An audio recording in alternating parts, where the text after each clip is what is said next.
তো চলুন বানাই সাউথ ইন্ডিয়ান স্টাইল চিকেন ঘি রোস্ট। তো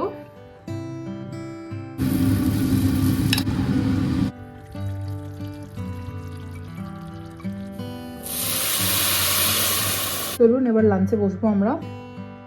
অদ্ভুত হয়েছে, বাট ভালো হয়েছে। অদ্ভুত হয়েছে, যাই বললাম, এখন সন্ধ্যে 7:30 বাজে। Thank you for the coffee, সুন্দর হয়েছে খেতে। Hello, good afternoon. আশা করি সবাই খুব ভালো আছেন। আমার চ্যানেলে আরেকটি ব্লগে সবাইকে স্বাগত। আজ শনিবার, সকাল এখন সকাল না দুপুর এখন 12টার মতন বাজে। অ্যাকচুয়ালি একটু আগে আমাদের মানে জার্মান ক্লাস ছিল, তো আজকে উঠেছি সকালে, বাট ক্লাস ছিল বলে ক্লাস শেষ করে এই জাস্ট ফ্রি হলাম। তো আজকে একটু রান্না বান্না করবো, যেহেতু শনিবার বলে কথা। আজকে যে রেসিপিটা বানাবো একটু অন্য ধরনের চিকেনের রেসিপি একটা বানাবো, হচ্ছে সাউথ ইন্ডিয়ান স্টাইল চিকেন ঘি রোস্ট। তো এই রেসিপিটা আমার একজন সাবস্ক্রাইবার রিকোয়েস্ট করেছিল। মিমিদের বাড়ির ব্লগটা যদি দেখে থাকেন, তো ওদের বাড়ি থেকে মিমি এই রেসিপিটা বানিয়েছিল, তো আমি ওর থেকেও রেসিপিটা নিয়েছি, এবার আমার মতন আমি বানাবো। তো আমার একজন সাবস্ক্রাইবার আছে, উনি বলেছিল যে যদি পারো তো চিকেন ঘি রোস্টের রেসিপিটা দেখিও, তো ওই জন্যই আজকে বানাবো। তো সাথে ইচ্ছা আছে একটু পোলাও বানানোর, একটু মিষ্টি মিষ্টি কাজু কিশমিশ পোলাও। তো দেখি কতটা কি হয়। এখন তো অলরেডি 12টা বেজে গেছে, তো জানি না কতদূর হবে। তো চলুন চিকেনটা আগে ম্যারিনেট করে দিই, তারপর একটা মশলা বানাতে হবে, যে মশলাটা মেন, মানে আর ঘি রোস্টটা কিন্তু সম্পূর্ণ ঘিতে হয়। তো আমি দেখি এখন কতটা ঘি ইউজ করবো বাকি। তো চলুন বানাই সাউথ ইন্ডিয়ান স্টাইল চিকেন ঘি রোস্ট। অ্যাকচুয়ালি এটা ম্যাঙ্গলোরিয়ান ডিশ, আর এই ডিশটা সম্বন্ধে আমি একটু যখন রান্না করবো তখন আর একবার বলে দেবো। তো চলুন আপাতত ম্যারিনেশনটা করি। আর পোলাওয়ের চালটা অলরেডি ভিজিয়ে দিয়েছিলাম, আমি ভিজিয়ে জল ঝরিয়ে রেখেছি, তো ওটাকেও মেখে ম্যারিনেট করবো। তো চলুন রান্নাবান্নার দিকে এগোনো যাক। তো মাংস এখানে ধুয়ে ম্যারিনেশনের জন্য যেগুলো ইউজ করব সেটা হচ্ছে সবার আগে দেব নুন, অফকোর্স নুন তো দেবই স্বাদ মতন, তার সাথে দেব হলুদ গুঁড়ো, ঝাল লঙ্কার গুঁড়ো আর কাশ্মীরি লঙ্কার গুঁড়ো আর লেবু। ব্যাস এই হচ্ছে ইনগ্রিডিয়েন্টস, আর 2 চামচ দই। ব্যাস এই হচ্ছে ইনগ্রিডিয়েন্টস, আর কিছু লাগবে না। এই চিকেনটা কিন্তু বেশ সিম্পল, মশলার ওপরে পুরো স্বাদটা ডিপেন্ড করে ওই মশলাটা এখন বানাবো। যেমন বললাম 2 চামচ দই দিয়ে, লেবু দিয়ে, 2 রকমের লঙ্কার গুঁড়ো দিয়ে, হলুদ দিয়ে, নুন দিয়ে আগে ম্যারিনেট করে রাখবো। আধা ঘন্টা থেকে 1 ঘন্টা করলে অসুবিধা নেই কোনো। আচ্ছা, এরপর যেটা মেন ইনগ্রিডিয়েন্ট সেটা দেবো, মশলা বানাবো। তার আগে পোলাওয়ের চালটা একটু মাখিয়ে নিই, একটু গরম মশলা দিয়ে দিলাম, ঘি দিয়ে দেবো, আর একটুখানি আদা দিয়ে দেবো। দিয়ে পোলাওটা একটু কাজু কিশমিশ স্টাইল, বাঙালি স্টাইলই বানাবো, মিষ্টি মিষ্টি। বাসন্তী পোলাও না, এটা একটু অন্যরকম হবে। তো এটা চালটা অলরেডি ধুয়ে আমি এখানে জল ঝরিয়ে রেখেছি। পোলাওয়ের জলটা ঝরিয়ে রাখলে অলওয়েজ দেখেছি আমি বেশ ঝরঝরে হয় পোলাওটা, মানে আর যদি জল আলা চালে যদি ম্যারিনেট করি না, তাহলে না কেমন একটা সগি সগি হয়ে যায়। যাই হোক, এখানে ম্যারিনেট করে দিলাম পোলাওয়ের চালটা। চিকেনের জন্য যে মেন মশলাটা বানাবো, সবার আগে যেটা দেবো সেটা হচ্ছে তেঁতুলের কাত, মানে তেঁতুল যেটাকে বলে আর কি, একটা বড় তেঁতুলের মতন এখানে আছে। আর আমার এখানে একটা তাড়াহুড়োর চোটে আমি এখানে মশলাগুলো রোস্ট করিনি, কিন্তু আমি এখন যে মশলাগুলো দেবো দিয়ে দিলাম একটু আদা রসুন। এইটা ছাড়া এই যে শুকনো লঙ্কা, একটু কাশ্মীরি লঙ্কা আর শুকনো লঙ্কা মিক্সড দেবো, 1 চামচ বড় চামচের জিরে, 1 চামচ বড় চামচের ধনে, গোটা ধনে, অল্প একটুখানি মেথি আর গোলমরিচ, গোটা গোলমরিচ। আচ্ছা, আপনারা কিন্তু এখানে আমার মতন তাড়াহুড়োর চক্করে মশলাটা রোস্ট না করে দেবেন না। আমি এখানে একটু সময় কম আছে বলে ডাইরেক্ট আমি মশলাটা, কাঁচা মশলা দিয়ে দিচ্ছি। অবশ্যই আপনারা কিন্তু একটু কড়াতে টেলে নেবেন, মানে রোস্ট করে নেবেন, তাহলে দেখবেন ফ্লেভারটাই আলাদা হবে। তো যেমন বললাম, জিরে, ধনে, শুকনো লঙ্কা, একটু কাশ্মীরি লঙ্কা আর ব্ল্যাক পেপার একটুখানি রোস্ট করে, তারপর ওই তেঁতুলের কাতের সাথে সাথে একটুখানি গার্লিক, মানে হচ্ছে রসুন আর একটু আদা দিয়ে দেবেন। 2 কাঁচা লঙ্কা চাইলে দিতে পারেন, আমি এখানে দিইনি। দিয়ে ওই মশলার পেস্টটা বানিয়ে নেবেন। এরপর যেমন নাম চিকেন ঘি রোস্ট, ওটা তো ঘিতেই বানাতে হবে, তো দিয়ে দিলাম আমি বড় চামচে 3 চামচ ঘি। দেওয়ার সময় অবশ্য হাতটা কাঁপছিল একটু, ভাবছিলাম যে এতটা ঘি, এত রিচ মশলাওয়ালা খাবো। তারপর ভাবলাম না, ছুটির দিন একদিন খেলে কিছু হয় না, তাই না? এইভাবেই মনকে সান্ত্বনা দিয়ে বারংবার ডায়েট ভেঙে ভুলে গিয়ে এরকমভাবে রিচ মশলা, তেলালা জিনিস খেতেই থাকি আমরা। তো এনিওয়েজ, যেটা বললাম, পেঁয়াজটা দিয়ে দেবো। পেঁয়াজটা হালকা ভাজা হলে ওই যে মশলাটা বানালাম, ওই মশলাটা আমরা দিয়ে দেবো এটাতে। এই চিকেনটা কিন্তু বেশি ঝামেলা নেই। আর যেমন বললাম, ম্যাঙ্গলোরিয়ান চিকেন এটা। ম্যাঙ্গলোর হচ্ছে অবভিয়াসলি সবাই জানেন সাউথ ইন্ডিয়ার একটা উডিপি। ম্যাঙ্গলোরের যে উডিপিতে কুন্ডাপাড়া বলে একটা এরিয়া আছে, যেখানে এই যে চিকেন ঘি রোস্টার অ্যাকচুয়াল অরিজিন কিন্তু কুন্ডাপাড়াতে। আমি আর ইন্দ্রনীল অনেক সাউথ ইন্ডিয়া ঘুরেছি, আমরা ম্যাঙ্গলোরেও গেছিলাম। ম্যাঙ্গলোরে গিয়ে 2-3টে জিনিস যেটা আইটেম মানে একদম মাস্ট হ্যাভ, সেটার মধ্যে একটা পড়ে এই যে চিকেন ঘি রোস্টটা, তার সাথে আর একটা আছে সেটা হচ্ছে ম্যাঙ্গলোরিয়ান সুখা চিকেন। যদি কোনো দিন আপনারা অবভিয়াসলি আপনারা তো গিয়ে থাকবেন, আর যদি কেউ না গিয়ে থাকে, যদি কোনো দিন সুযোগ হয় আপনাদের উডিপি বা ম্যাঙ্গলোর যাওয়ার, তো তবে ননভেজ আইটেমের মধ্যে এই দুটো আইটেম কিন্তু একদম অর্ডার করবেনই, মিস করবেন না। তো ওই মশলাটা দিয়ে কষিয়ে যেই তখন তেলটা ছাড়লো, ছাড়ার পর মাংসটা দিয়ে দিয়েছিলাম, ব্যাস এইবার ঢেকে দেবো, আর বেশি কিছু অ্যাড করার নেই। ঢেকে দিয়ে তেল ওঠা অবধি আগে ওয়েট করব।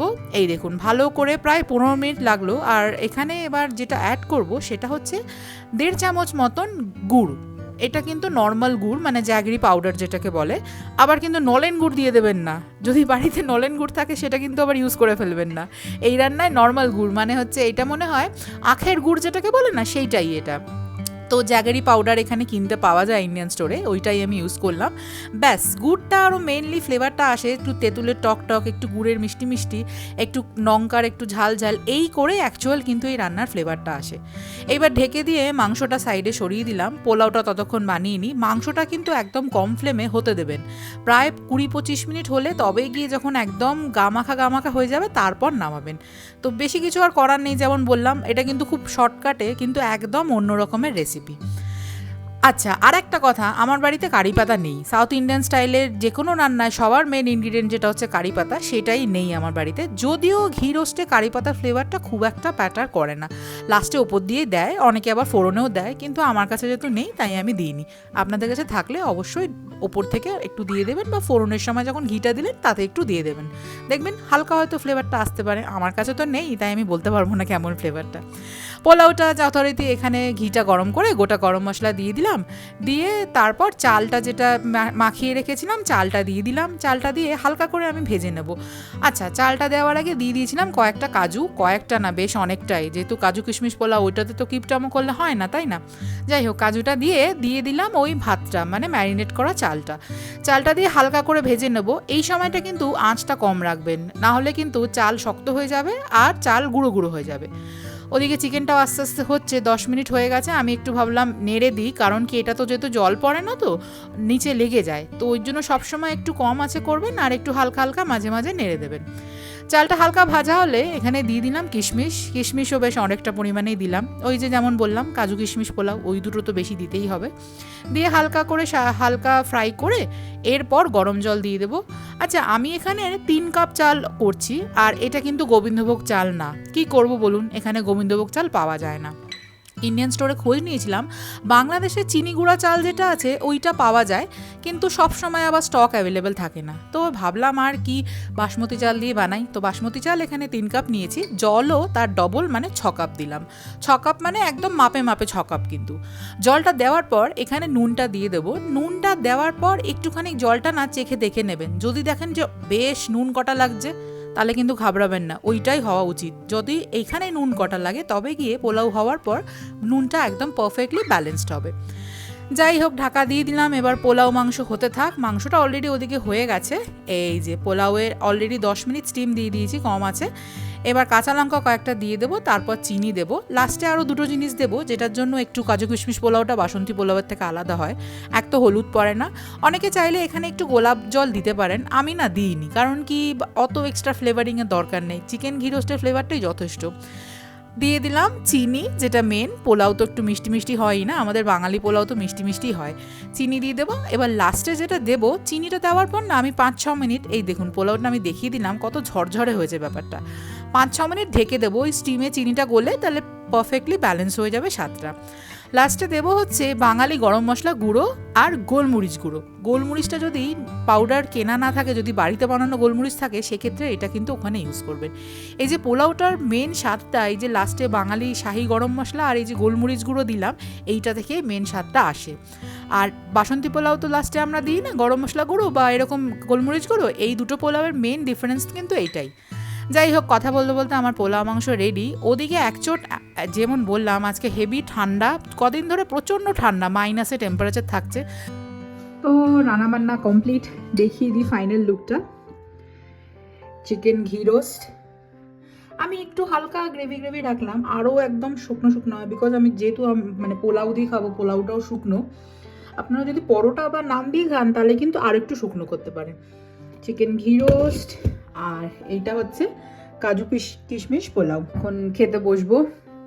তো এখানে সার্ভিং ডিশে আমি সার্ভ করে নিয়েছি। আচ্ছা, খেতে বসার আগে একটা জিনিস হয়তো বলতে ভুলে গেছি, ওই যে মাংসের যে মশলাটা করছিলাম না, ওটাতে কিন্তু 1 চামচ মৌরিও পড়েছে, হয়তো আমি তখন বলার সময় বলে গেছি। তো চলুন আমরা এখানে এখন খেতে বসি, খেয়ে আগে দেখি কেমন হয়েছে।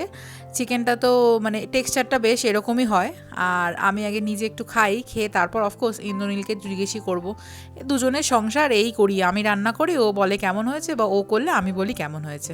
তো চলুন ওকে জিজ্ঞেস করি আগে কীরকম লাগছে ওর চিকেন আর পোলাও। কেমন লাগছে? ভালো হয়েছে জিনিসটা, মানে একটু তেঁতুল তেঁতুল ব্যাপার আছে। তেঁতুলের জল দিয়েছিলিস নাকি? না, একটু তেঁতুল তো দিয়েছি, টকটকের জন্য হয়েছে একটু। আর মিষ্টিটা হয়েছে ঠিক। গুড় দিয়েছি। গুড় ছিল বাড়িতে? হ্যাঁ, এটা এই রেসিপিটা লাগে।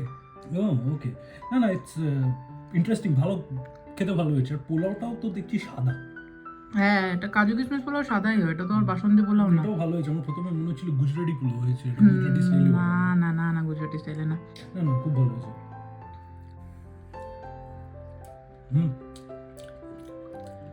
চিকেনটা কেমন?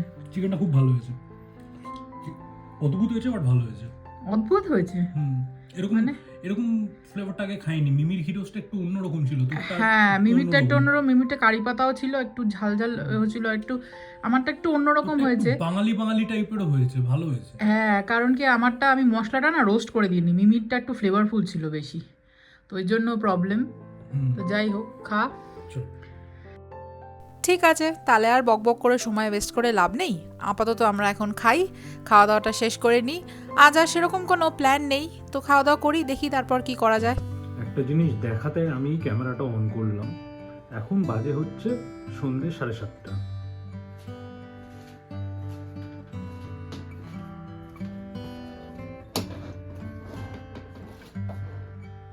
যাই বললাম, এখন সন্ধ্যে 7:30 বাজে, আর ইনি দেখুন ফোঁস করে সন্ধ্যাবেলা ঘুমোচ্ছেন। সেই যে মাংস ভাত খেয়ে শুয়েছে, বোধহয় একটু 5-7 মিনিট কিছু দেখেছে, তারপরে ঘুমিয়েছে, তো ঘুমিয়েই যাচ্ছে। দাঁড়া, ডাকা যাক একবার। কিরে ওঠ, রাত হয়ে গেল তো, ওঠ, এই ওঠ, অনেক সন্ধ্যেবেলা হয়ে গেছে, আর তোর সাবস্ক্রাইবার আর ভিউয়াররা তোকে দেখছে যে তুই 4 ঘন্টা 5 ঘন্টা ঘুমাচ্ছিস। সে হাই। না ওঠ, এবার আমি কফি বানাবো। হ্যাঁ, ক্যামেরা অন করেছি, লোকে দেখুক 5 ঘন্টা 4 ঘন্টা ঘুমোচ্ছিস। 5 ঘন্টা মোটেই ঘুমাইনি। ঠিক আছে, আমি এখন কফি বানাবো বলে ডাকছি। 7:30 বাজে। ক্যামেরা বন্ধ কর। ঠিক আছে, তো দে আমাকে দে। আমি মোটেই 4-5 ঘন্টা ঘুমাইনি, তো হার্ডলি 2-2.5 ঘন্টা হয়তো ঘুমিয়েছি। একটুখানি মাংস ভাত খেয়ে যদি নাই ঘুমাই তাহলে আর কি বাঙালি, তাই না? যাই হোক, তাও আমি তো অবাক হয়ে গেলাম, এই প্রথম বোধহয় ইন্দ্রনীল নিজে থেকে ক্যামেরা নিয়ে ব্লগ করছিল। তো যাই হোক, উঠে গেছি অলরেডি। আর কিছু আজকে তো সন্ধ্যে কোনো প্ল্যান নেই, আপাতত চা কফি খাবো, ব্যাস এটাই। আর কোনো যাওয়ার তো কোথাও কিছু নেই। বাইরে প্রচণ্ড ঠান্ডা, মানে দুপুরবেলা একচোট শিলাবৃষ্টিও হলো, ঠান্ডা প্রচণ্ড। তার মধ্যে আমি একটুখানি হিটারও চালিয়েছিলাম, দুপুরবেলা হিটার চালাতে হচ্ছে, এমন ঠান্ডা। যাই হোক, তো চলুন চা কফি খাওয়া যাক। Good evening. তো ফাইনালি উঠে ফ্রেশ হয়ে এই যে ইন্দ্রনীল বানিয়ে দিয়েছে কফি, সুন্দর একটা মিল্ক কফি বানিয়েছে, বেশ স্ট্রং। বাহ, দেখে তো কিন্তু খুব সুন্দর লাগছে। আর এই ফুলগুলো দেখুন, আগের দিন ওই গেছিলাম একটা মার্কেটে, এনেছি, কি সুন্দর ফুটেছে ফুলগুলো, আর এত সুন্দর গন্ধ। গোলাপে গন্ধ থাকে জানি, কিন্তু এরকম সুন্দর মিষ্টি গন্ধ একটা। তো যাই হোক, প্রায় 2-3 দিন হয়ে গেছে, কিন্তু তাও কত সুন্দর ফুটে আছে। তো যাই হোক, কফিটা খাওয়া যাক এখন। যেমন বললাম, বাইরে তো মারাত্মক ঠান্ডা, আর বৃষ্টি হয়েছে, শিলাবৃষ্টি, হালকা হালকা মানে বড় বড় বরফও পড়েছে। শিলাবৃষ্টি বলা যেতে পারে, কিন্তু আইসের ওয়ার্নিং আছে। তো যাই হোক, কফিটা শেষ করা যাক। এক চুমুক খেয়ে আগে দেখি কেমন হয়েছে। দারুণ হয়েছে। ওই যে আরেকজন উনিও কফি খাচ্ছেন আর কি একটা করছেন যেন। Thank you for the coffee. সুন্দর হয়েছে খেতে। তুই কি খাচ্ছিস? চিপস খাচ্ছিস কফির সাথে? চিপস খাচ্ছে আর একজন।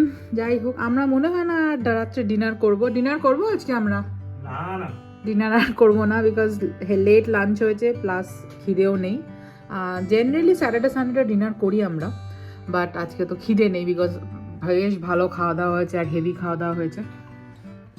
হ্যাঁ, তো যেমন বলছিলাম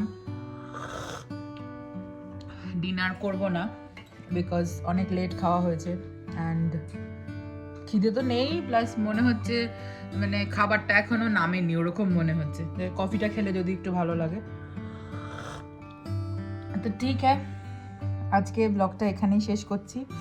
সবাই খুব ভালো থাকবেন। Thank you for watching. আর আমার ব্লগগুলো ভালো লাগলে একটু আমার চ্যানেলটা লাইক, কমেন্ট, শেয়ার, সাবস্ক্রাইব করবেন। এটা আমি আজকে সামনাসামনি বললাম, রিকোয়েস্ট করছি, প্লিজ একটু like, comment, share and subscribe করবেন। দেখা হবে পরে একটি ব্লগে। সবাই খুব ভালো থাকবেন। Thank you for watching. By.